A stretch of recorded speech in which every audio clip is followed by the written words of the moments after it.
Hi friends, welcome to D3 channel. இப்போ உள்ள சிச்சுவேஷனில் வந்து பசங்களுக்கு வந்து ஸ்நாக்ஸுங்கிறது டெய்லி வந்து நம்ம ஏதாவது ஸ்நாக்ஸ் வந்து கடையில் வாங்கி கொடுக்குற வேண்டிய இது ஆயிடுச்சிங்க. ஸோ அப்படி நம்ம கடையில் வாங்கி கொடுக்காம நம்ம வீட்டில் உள்ள ஹெல்த்தியான 2 பொருளை வச்சு நம்ம சூப்பராக ஒரு ஸ்நாக்ஸ் வந்து பண்ணலாங்க. அந்த ஹெல்த்தியான 2 பொருள் என்னென்னா வெல்லமும் வேர்க்கடலையும் தாங்க. ஸோ இது செய்கிறதுக்குன்னு வந்து ஒரு பெரிய ப்ராசஸே இல்லைங்க. ரொம்ப ஈஸியாக வந்து யாருனாலும் வந்து ஈஸியாக செய்யக்கூடிய ஒரு ஸ்நாக்ஸ் தாங்க இது. ஸோ அப்படிப்பட்ட ஸ்நாக்ஸை எப்படி பண்ணலான்னு வாங்க D3 சேனலில் பார்க்கலாம்.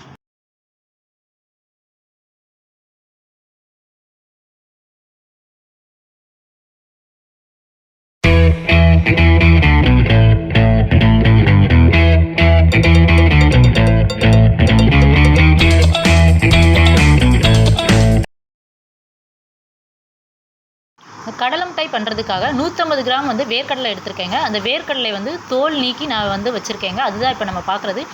இதுக்கு வந்து நான் தோல் வந்து எப்படி ஈஸியாக ரிமூவ் பண்ணுறதுன்னு ஒரு டிப்ஸ் சொல்கிறேங்க.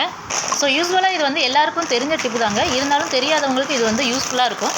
ஸோ இந்த வேர்க்கடலையை வந்து நம்ம என்ன செய்யலாம்னா தோல் நீக்கிறதுக்காக இப்படி கையில் வந்து லைட்டாக வந்து இப்படி ரப் பண்ணுற மாதிரி பண்ணிங்கன்னா தோல் வந்து ஈஸியாக ரிமூவ் ஆகிடுங்க. அப்படி இல்லைன்னா அந்த தட்டிலே அப்படியே லைட்டாக வந்து இப்படி ஒரு அழுத்தம் கொடுங்க. அழுத்தம் கொடுத்திங்கன்னா ஈஸியாக ரிமூவ் ஆயிடும். அப்புறம் வந்து நம்ம மரத்தில் போட்டு லைட்டாக ஒரு ஊதி விட்டிங்கன்னா தோல்லாம் வந்து அப்படியே பறந்து போயிடுங்க. ஸோ ஈஸியாக வந்து நம்ம தோலை வந்து ரிமூவ் பண்ணிடலாம். ஸோ அப்படி ரிமூவ் பண்ண வேர்க்கடலை தாங்க இப்போ நம்ம பார்க்குறோம். ஸோ அந்த வேர்க்கடலை வந்து முழு கடலையாக இருக்கிறத விட 1-2 வந்து அப்படியே கையில் வந்து இது பண்ணி விட்டிங்கன்னா வந்து 2 வந்து ஆயிடுங்க. ஸோ அந்த மாதிரி இருக்கும்போது நமக்கு சாப்பிடும் போது வந்து நல்லா இருக்குங்க. நான் எடுத்திருக்க வேர்க்கடலை வந்து 150 கிராமுங்க. அது வந்து ஒரு பவுலில், இந்த பவுலில் வந்து நான் 1 கப்பு வந்து அளவுக்கு நமக்கு வந்திருக்குங்க. ஸோ இதிலே நான் வந்து வெள்ளை ரேஷியோ வந்து சொல்கிறேங்க. ஸோ 1 கப்பு வந்து வேர்க்கடலை எடுத்திருக்கோம். ஸோ எப்பயுமே வந்து ஸ்வீட் பண்ணும்போது வந்து வெல்லம் வந்து நல்லா பாகு வெல்லமாக வாங்கிக்கோங்க. அதுதான் வந்து நமக்கு டேஸ்ட்டு வந்து நல்லாயிருக்கும். இன்னொன்று வந்து நல்லா கலர்ஃபுல்லாகவும் இருக்குங்க. ஸோ இப்போ நம்ம இந்த ஸ்வீட் பண்ணுறதுக்கு எடுத்துக்கிட்ட வெல்லம் வந்து 1.5 கப்பு வந்து எடுத்துருக்கோங்க. அதாவது 1 கப்பு வேர்க்கடலை 1.5 கப்பு வந்து வெல்லங்க. இதுதான் இதோட ரேஷியோ. ஸோ இதுக்காக வந்து என்னென்னா ஏலக்காய் வந்து 5 ஏலக்காய் எடுத்துருக்கோங்க. அந்த 5 ஏலக்காவை தோல் உரித்து உள்ள விதையை மட்டும் எடுத்து அந்த விதையை வந்து பவுடர் பண்ணி நம்ம எடுத்து வச்சுருக்கோங்க. அதுதான் இப்போ நம்ம பார்க்குறது. ஸோ இப்போ இந்த வேர்க்கடலை வந்து ஒரு கடாயில் போட்டிருக்கோங்க. கடாயில் போட்டு லோ ஃப்ளேமில் வச்சுட்டு அது வந்து சூடாகிறது அளவுக்கு வந்து லைட்டாக வந்து என்ன செஞ்சுக்கிறோன்னா வறுத்து எடுத்துக்கிறோங்க. ஸோ இப்படி பண்ணும்போது நமக்கு வந்து என்னன்னா நல்லா கிறிஸ்பியாக இருக்குங்க கடலை மிட்டாய். ஸோ இது 5 மினிட்ஸ் வந்து நல்லா லோ ஃப்ளேம்லேயே வச்சாலே நமக்கு வந்து சூடாயிடுச்சிங்க. இப்போ நம்ம வந்து இதை வேறு பிளேட்டுக்கு ட்ரான்ஸ்ஃபர் பண்ணிடலாம். இப்போ வேர்க்கடலை வறுத்த அதே எண்ணெயை வந்து எடுத்துருக்கோங்க. அதே கடாயில் வந்து ஒரு 1/2 கிளாஸ் அளவுக்கு தண்ணி வந்து ஊற்றிருக்கோங்க. அடுத்து நம்ம வந்து மெஷர் பண்ணி வச்சுருக்க வெல்லத்தை வந்து போட்டுடலாங்க. 1.5 கப்பு வந்து வெல்லம் எடுத்துருக்கோங்க 1 கப்பு வேர்க்கடலைக்கு.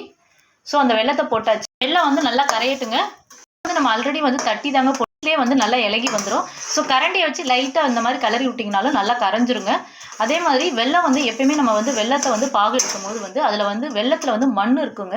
ஸோ அதனால் எப்பயுமே வந்து ஃபில்ட்ரு பண்ணியே வந்து பாகு வந்து யூஸ் பண்ணுங்கள். அதுதான் ரொம்ப சேஃப். ஃபில்ட்ரு யூஸ் பண்ணி ஃபில்ட்ரு பண்ணிக்கலாம். வெள்ளை பாகு எடுத்த கடாயை வந்து நல்லா கழுவி வச்சுருக்கோங்க. கழுவிட்டு அந்த பாகு வந்து நம்ம எடுத்து வச்சுருக்க பாகை வந்து ஊற்றிடலாங்க.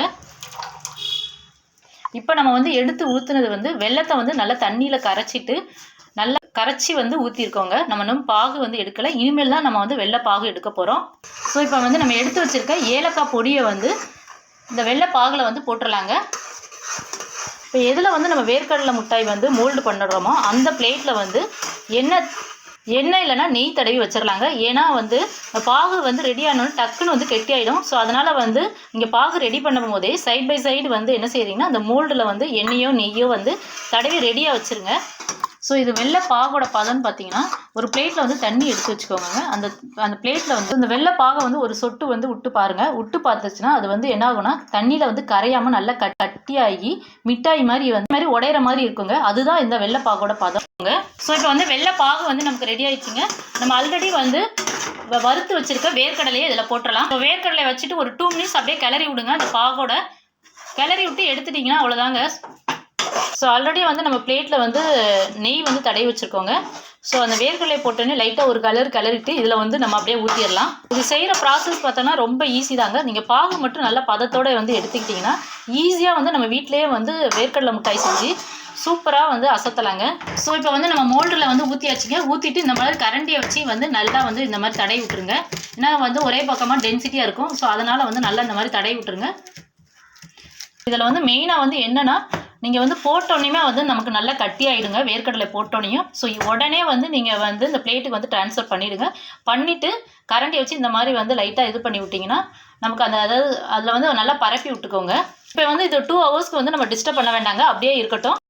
இப்போ இந்த சூட்டோடையே வந்து நம்ம வந்து என்னென்னா பீஸ் போட்டுடலாங்க. அதுக்காக ஒரு நைஃப் எடுத்துக்கோங்க. நைஃப் எடுத்துகிட்டு உங்களுக்கு எந்த சைஸ் வேணுமோ, சின்னதாக வேணால் சின்னதாக இந்த மாதிரி கட் பண்ணிக்கோங்க, பெருசாக வேணால் பெருசாக கட் பண்ணிக்கோங்க. உங்களுக்கு சைஸ் தகுந்த மணிக்கு வந்து பீஸ் போட்டுக்கோங்க. ஏன்னா வந்து அது வந்து ஆறிடுச்சுன்னா வந்து நமக்கு செட் ஆகிடும், அடுத்தது பீஸ் போட முடியாதுங்க. ஸோ அதனால் சூட்டோடையே நம்ம வந்து பீஸ் போட்டுடலாம். இப்போ வந்து நமக்கு வந்து 2 ஹவர்ஸ் ஆயிடுச்சிங்க. நம்ம ஆல்ரெடி வந்து கட் பண்ணி வச்சுருக்கோம். அதை வந்து இப்போ எடுத்தாச்சுங்க. எடுத்தால் இந்த மாதிரி நமக்கு சூப்பராக நல்லா கிறிஸ்பியாக இருக்குங்க. டேஸ்ட்டும் பார்த்திங்கன்னா அவ்வளோ சூப்பராக இருக்குங்க. இந்த கடலை மிட்டாய் செய்கிறதுக்கு வந்து பெருசாக வந்து எந்த பொருளும் வந்து நமக்கு தேவையில்லைங்க. ஒன்று வந்து வெல்லங்க, இன்னொன்று வந்து வேர்க்கடலைங்க. இது ஆல்ரெடி நம்ம வீட்டில் இருக்கிற பொருள் தாங்க. இந்த 2 பொருளை யூஸ் பண்ணி நீங்கள் வீட்டிலே வந்து ஹெல்த்தியாக வந்து செஞ்சு கொடுக்கலாங்க. கடையில் வாங்கி கொடுக்குறதோட நம்ம கையால் செஞ்சு கொடுக்கும்போது அதோட சந்தோஷமே தனிதாங்க. ஸோ நாங்கள் போடுற வீடியோலாம் உங்களுக்கு பிடிச்சிருந்தா லைக் பண்ணுங்கள், உங்கள் ஃப்ரெண்ட்ஸ் அண்ட் ரிலேட்டிவ்க்கு ஷேர் பண்ணுங்கள். நிறைய பேர் வந்து சப்ஸ்கிரைப் பண்ணி சப்போர்ட் பண்ணுறீங்க. Thank you so much.